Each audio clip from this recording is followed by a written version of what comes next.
ძალიან ბევრ ქვეყანაში ხან ამყოფი და მაინტერესებს უცხოეთის სტუმართმოყვარეობა, აი დადებითი საჩექვედრია, უარყოფითი საჩექვედრია.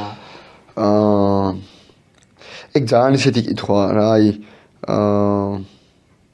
ყოველთვის ვამბობ რა ქვეყანაში რომ მიდიხარ, შენი ერთი ჩასვლით და ერთი თვე გაჩერებით იქ ვერ მიხვდები რასთან გაქვს საქმე რა.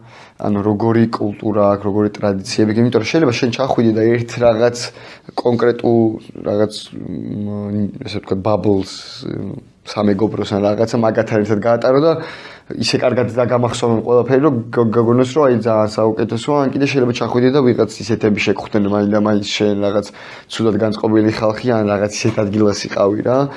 რომ აი რაღაც ვერ მიხვდი. ეხლა მაგალითად კაი მაგალითი მაქვს, ეხლა ჩემი მეგობარი იყო ჩამოსული ეს ლიბანიდან და ეგ თქვა რომ აი თბილისში რომ ვიყავიო ვერ ვიგზენიო ეს აი ხო ამბობენო სტუმართმასპინძლობაო და ისე და მეთქი ვერ იგზნობდი რა. ეხლა თბილისში ხარ ახალგაზრდა ხალხთან ერთად ბიჭო ანუ ისე და დიდად ესე ვერ ვიგზენიო, მაგრამ მე სოფელში რო ავედიო გავგიჟდიო რა. ანუ აი ყაზბეგშიც რო ავედით, იქაც რო ავედით, ანუ გაგიჟდა, იმიტომ რომ საერთოდ სადაც მივდიოდით, ეგრე ყველა რო გეპატიჟებოდა თავისთან, მოდი ისა, მოდი ესა და ამიტომაც ახლა ეგეთი ისა მაქვს რა, რომ აი გააჩნია როგორ სად წავალ, სად გამემართებს. ახლა მაგალითად აი პაკისტანი ხო?